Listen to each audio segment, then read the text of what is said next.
Hello friends, welcome back to my YouTube channel. तो दोस्तों, आज जो डीएलएड का पेपर हुआ था वो उसका भी पेपर आ चुका है हमारे पास और अब हम इसकी आंसर की देखेंगे जो कि बिल्कुल सटीक आंसर की होगी।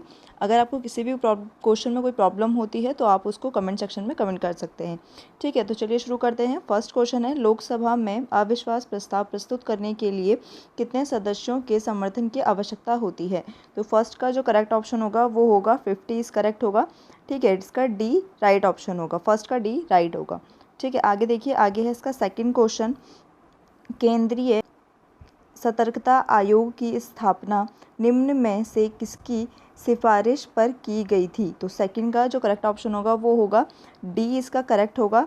ठीक है, संथानम समिति। थर्ड क्वेश्चन है, निम्न और सत्र दोनों न्यायाधीश निम्नलिखित में से किसके लिए नियंत्रण में काम करते हैं। तो थर्ड का इसमें करेक्ट ऑप्शन होगा वो होगा आपका 20 करेक्ट होगा इसका, राज्य के राज्यपाल। ठीक है, थर्ड का 20 करेक्ट होगा। फोर्थ क्वेश्चन है, पंचायत व्यवस्था का मूल उद्देश्य निम्न में से क्या अनुचित करना है। तो क्या अनुचित करना है इसमें से आपको बताना है। फोर्थ का इस करेक्ट है, फोर्थ का डी इस करेक्ट होगा। 1 2 3 4 इसके सारे जितने भी पॉइंट्स दे रखे हैं ये करेक्ट है। ठीक है, आगे है यहाँ पे फिफ्थ, निम्न में से किसका उपयोग प्राकृतिक मच्छर प्रतिकृति तैयारी करने के लिए किया गया है। तो फिफ्थ का करेक्ट ऑप्शन होगा ऑप्शन नंबर सी इस करेक्ट होगा, लेमन घास। ठीक, सिक्स क्वेश्चन है, झिरोली। झिरोली कहाँ है। तो झिरोली बागेश्वर में है। ठीक है, अंक पिथौरागढ़ में कौन सा खनिज मुख्य रूप से पाया जाता है। तो एक पाया जाता है आपका सिक्स का ए होगा, मैग्नीसाइड। ठीक, सेवेंथ क्वेश्चन देखो, 1658 ईस्वी में किस मुगल शहजादे ने श्रीनगर में तो किसने शरण ली थी आपको बताना है। सेवेंथ का बी ऑप्शन इस राइट होगा, सुलेमान सिकोह ने इसमें शरण ली थी। ठीक, एट्थ क्वेश्चन है, भीम बेटका प्रसिद्ध है। तो भीम बेटका प्रसिद्ध है, एट्थ का ए ऑप्शन इस करेक्ट होगा, प्रागैतिहासिक चित्रकला के लिए। आगे है नाइन्थ क्वेश्चन, निम्न में से कौन सा राष्ट्रीय एकता को बढ़ावा देता है और स्थानीय शिल्प, हस्तशिल्प तथा सांस्कृतिक गतिविधियों को समर्थन प्रदान करता है। तो नाइन्थ का डी ऑप्शन इस करेक्ट होगा, पर्यटन। ठीक है, टेंथ, कांग्रेस द्वारा भारत की पूर्ण स्वतंत्रता के लक्ष्य की घोषणा किस अधिवेशन में की गई। तो टेंथ का इस करेक्ट होगा, बी ऑप्शन इस करेक्ट होगा, लाहौर अधिवेशन 1929। ठीक है, आगे देखो, आगे है 11th क्वेश्चन, भारत में कितने राज्य समुद्री तट रेखा से लगे हैं।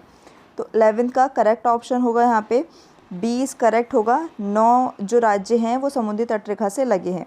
ठीक है, आगे है 12th क्वेश्चन, निम्न में से कौन प्राकृतिक बहुलक नहीं है। तो कौन सा प्राकृतिक बहुलक नहीं है ये आपको बताना है। तो 12th का बी ऑप्शन इस करेक्ट होगा, प्लास्टिक। ठीक, आगे है 13 क्वेश्चन, कंप्यूटर में निम्न में से कौन उचित स्तरीय भाषा को मशीनी भाषा में बदलता है। तो 13 का सी इस करेक्ट होगा। ठीक, आगे देखिए 14 क्वेश्चन है, राज्य लोक सेवा आयोग के अध्यक्ष की नियुक्ति किसके द्वारा की जाती है। तो 14 का जो करेक्ट ऑप्शन होगा वो होगा, राज्य के राज्यपाल द्वारा राज्य के लोक सेवा आयोग के अध्यक्ष की नियुक्ति की जाती है। ठीक, 15 क्वेश्चन है, प्रायद्वीपीय भारत की सबसे लंबी नदी कौन सी है। तो 15 का करेक्ट ऑप्शन होगा, डी इस करेक्ट होगा, गोदावरी सबसे लंबी नदी है। ठीक, 16 है, निम्नलिखित में से कौन सा एक भारतीय रिजर्व बैंक का कार्य नहीं है। तो कौन सा नहीं है। तो डी इसका बी इसका करेक्ट होगा, विदेशी व्यापार का नियमन। ठीक, 17 है, मानव विकास रिपोर्ट निम्नलिखित में से किस संस्था द्वारा प्रकाशित की जाती है। तो 17 का ए ऑप्शन इस राइट होगा। ठीक, UNDP के द्वारा जारी की जाती है। आगे देखिए 18 क्वेश्चन है, LPG का मुख्य घटक है। तो LPG का मुख्य घटक होगा ब्यूटेन, सी इसका राइट ऑप्शन है, 18 का सी राइट होगा। 19 है, हमारे जलमंडल का सबसे बड़ा भाग है। तो सबसे बड़ा भाग क्या है ये बताना है। तो प्रशांत महासागर जलमंडल का सबसे बड़ा भाग है। 20 क्वेश्चन है, सर्वेंट ऑफ इंडिया सोसाइटी के संस्थापक कौन है। तो 20 का जो करेक्ट ऑप्शन होगा, डी इस करेक्ट होगा इसका, गोपाल कृष्ण गोखले। ठीक, 21 है, मौर्य काल में शिक्षा ग्रहण करने का सर्वाधिक प्रसिद्ध केंद्र है। तो 21 का राइट ऑप्शन होगा, तक्षशिला। ठीक, 21 का A option is right, Takshashila सर्वाधिक प्रसिद्ध केंद्र है। आगे है 21 क्वेश्चन, उत्तराखंड का सबसे बड़ा हिमनद है। तो उत्तराखंड का जो सबसे बड़ा हिमनद है वो है आपका सी इज़ राइट होगा, गंगोत्री हिमनद। 23 है G20 शिखर सम्मेलन के संदर्भ में निम्नलिखित कथन में कौन से सही हैं। तो जो सही है उसके बारे में आपको यहाँ पे बताना है। तो 23 का जो करेक्ट ऑप्शन होगा वो होगा आपका बी ऑप्शन इस करेक्ट होगा, 2 और 3 सही हैं। ठीक है। 24 है यहाँ पे जागेश्वर मंदिर समूह के संदर्भ में निम्नलिखित में से क्या सही नहीं है। तो उसमें सही नहीं है पूछा है आपसे 24 में। 24 का जो करेक्ट ऑप्शन होगा वो होगा आपका सी इज़ करेक्ट होगा इसका। ठीक है, 24 का सी करेक्ट होगा। आगे देखिए, आगे है 25 क्वेश्चन, उत्तराखंड में सर्वाधिक नगरीकृत जिला है। तो कौन सा सर्वाधिक नगरीकृत जिला है ये आपको बताना है। तो बी इसका राइट ऑप्शन होगा, हरिद्वार। ठीक। आगे देखिए 26 है नेत्रदान में प्रदाता की आँख के निम्नलिखित में से कौन सा भाग का प्रयोग किया जाता है। तो इसका जो राइट ऑप्शन होगा वो होगा आपका सी इज़ राइट होगा, कॉर्निया का जो कॉर्निया भाग का उपयोग किया जाता है। ठीक। 27 है यहाँ पे सिकंदर के हमले के समय उत्तर भारत पर निम्नलिखित राजवंश में से कौन सा शासक था। तो कौन सा शासक था ये आपको बताना है। तो 27 का ए इज़ राइट होगा, नंद शासन था। ठीक है। आगे है 1943 में आज़ाद हिंद फौज अस्तित्व में आई। तो 28 का जो राइट ऑप्शन होगा वो होगा आपका 28 का सी इज़ राइट होगा। ठीक है, सिंगापुर। आगे देखिए, आगे है 29 गोल गुंबद कहाँ स्थित है। तो गोल गुंबद कहाँ स्थित है ये आपको यहाँ पे बताना है। तो डी का राइट ऑप्शन होगा, बीजापुर में गोल गुंबद स्थित है। ठीक है। आगे देखो, आगे है 30 क्वेश्चन, निम्न में से कौन सी मिट्टी सबसे अधिक उपजाऊ है। तो सबसे अधिक उपजाऊ जो मिट्टी है वो है आपका option number C is right होगा, जलोढ़ मिट्टी जो है वो सबसे ज़्यादा उपजाऊ मिट्टी है। ठीक है। आगे देखो, आगे है 31, निम्न में से कौन सूर्य से आने वाली पराबैंगनी किरणों को अवशोषित करता है। तो कौन करता है। तो 31 का जो करेक्ट ऑप्शन होगा सी इज़ करेक्ट होगा, ओजोन परत जो है वो पराबैंगनी किरणों को अवशोषित करता है। ठीक है। 32 है निम्नलिखित में से कौन एक ऑपरेटिंग सिस्टम नहीं है। तो कौन सा एक ऑपरेटिंग सिस्टम नहीं है ये आपको बताना है। तो जो जावा है, जावा एक ऑपरेटिंग सिस्टम नहीं है। ठीक। 33 है प्रांतों में द्वैध शासन प्रणाली किस अधिनियम के अंतर्गत लागू की गई है। तो जो द्वैध शासन प्रणाली है वो लागू की गई है आपके भारतीय शासन अधिनियम 1919 में ये लागू की गई है। तो 33 का जो करेक्ट ऑप्शन होगा वो होगा option number B is correct होगा, 1990 में ये अधिनियम लागू किया गया है। ठीक है। 34 है महात्मा गांधी को सर्वप्रथम राष्ट्रपति किसने कहा था। तो महात्मा गांधी को सर्वप्रथम जो राष्ट्रपति है ये कहा गया था, सुभाष चंद्र बोस के द्वारा कहा गया था। तो 34 का डी ऑप्शन इज़ राइट होगा, सुभाष चंद्र बोस। ठीक है। आगे देखो, आगे है 35, निम्नलिखित का सही कलानुक्रम क्या होगा। तो जो कलानुक्रम बताना है आपको 34 का।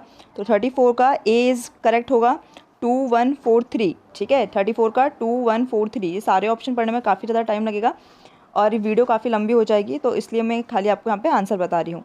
तो 35 का ए इसका राइट होगा। ठीक है। 36 देखो, निम्नलिखित में से किसका अधिकतम ईंधन मान होता है। तो 36 का जो करेक्ट ऑप्शन होगा वो होगा ए इज़ राइट होगा, हाइड्रोजन। ठीक है। 37 है भारत के विभाजन के समय भारतीय राष्ट्रीय कांग्रेस के अध्यक्ष थे। तो 31 का जो करेक्ट ऑप्शन होगा कौन थे। तो ये थे आपके बी ऑप्शन इज़ राइट होगा, JB कृपलानी थे। ठीक है, कांग्रेस के अध्यक्ष। ठीक। आगे देखियो 38 है निम्नलिखित में से किसने राष्ट्रकूट साम्राज्य की नींव रखी। निम्नलिखित में से किसने राष्ट्रकूट साम्राज्य की नींव रखी आपको यहाँ पे बताना है। तो 38 का डी इज़ राइट होगा, दंती दुर्ग। ठीक है। 39 है अंग्रेजों ने सूरत में अपनी पहली फैक्ट्री किसके अनुमति से स्थापित की। ये बताना है आपको किसकी अनुमति से स्थापित की थी। तो इसका जो करेक्ट ऑप्शन होगा वो होगा बी इज़ करेक्ट होगा, जहांगीर की अनुमति से स्थापित की थी। 40 क्वेश्चन है, निम्नलिखित देशों में से किसके पास दुनिया का सबसे बड़ा यूरेनियम भंडार है। ठीक है, तो किसके पास है आपको बताना है। तो 14 का बी इज़ करेक्ट होगा, जो कनाडा है, कनाडा के पास यूरेनियम का सबसे बड़ा भंडार स्थित है। ठीक है। 41 देखो, निम्न में से किस नदी का उद्गम स्थल भारत में है। ठीक है। तो इसमें जो नदियाँ दे रखी है उसमें से बताना है कि उद्गम स्थल भारत में है इसका, ठीक। तो 41 का सी इज़ राइट होगा। चिनाब का उद्गम स्थल कहाँ है? भारत में है, ठीक है। आगे देखो 42 है, निम्नलिखित में से किस में उच्चतम ऊर्जा होती है? किस उच्चतम ऊर्जा होती है ये बताना है। तो 42 का सी इज़ राइट होगा, ठीक है। जो नीला प्रकाश है उसमें उच्च ऊर्जा होती है, ठीक है।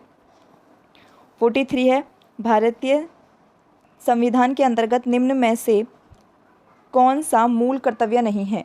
तो 43 का ए इज़ राइट होगा, लोग चुनावों में मतदान करना, ठीक है।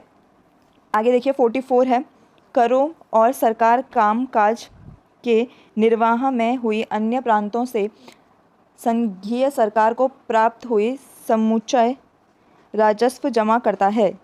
44 का जो करेक्ट ऑप्शन होगा वो होगा सी इज़ करेक्ट होगा, भारत की संचित निधि में, ठीक है। क्वेश्चन 45 देखो, निम्न में से कौन पृथ्वी ग्रह पर कार्बन चक्र में कार्बन हाई ऑक्साइड का योगदान करता है? तो 45 का जो करेक्ट ऑप्शन होगा वो होगा इसमें, इसका सी ऑप्शन इज़ करेक्ट होगा, ठीक है। 1 2 4।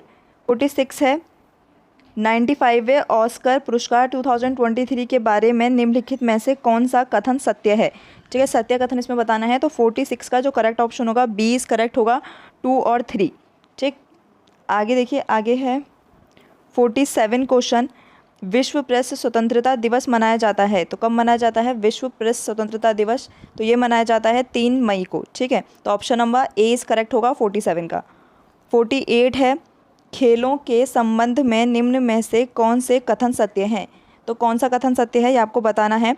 तो option number A is correct होगा इसका, ठीक है। आंसर ए व 3, ठीक है। 48 का ए ऑप्शन इज़ करेक्ट होगा। आगे देखो 49 है, भारत में निम्नलिखित में से कौन सी प्राचीनतम पर्वत श्रृंखला है? प्राचीनतम पर्वत श्रृंखला की बात हुई है तो अरावली जो है वो सबसे प्राचीन, ठीक है, पर्वत श्रृंखला है। 50 क्वेश्चन है आज का, निम्न में से भारतीय संविधान का कौन सा अनुच्छेद राज्यपाल को अध्यादेश जारी करने की शक्ति प्रदान करता है? तो कौन सा अनुच्छेद करता है? तो ये करता है अनुच्छेद 213, ठीक है। 213 जो है वो राज्यपाल को अध्यादेश जारी करने की शक्ति प्रदान करता है। तो 50 का डी ऑप्शन इज़ राइट होगा, ठीक है। तो ये जीके के 50 क्वेश्चन थे। 50 में से आपको अपना स्कोर बताना है कि आपका स्कोर कितना रहा है, ठीक है। इसका पार्ट 2 भी हम अपने चैनल पे जल्दी से अपलोड कर देंगे। तो बस अभी के लिए इतना ही, कल फिर मिलते हैं ऐसे इंपॉर्टेंट क्वेश्चंस के लिए। आप अभी हमारे चैनल को सब्सक्राइब कर सकते हैं। Thank you for watching this video, और पार्ट 2 जल्दी ही आएगा।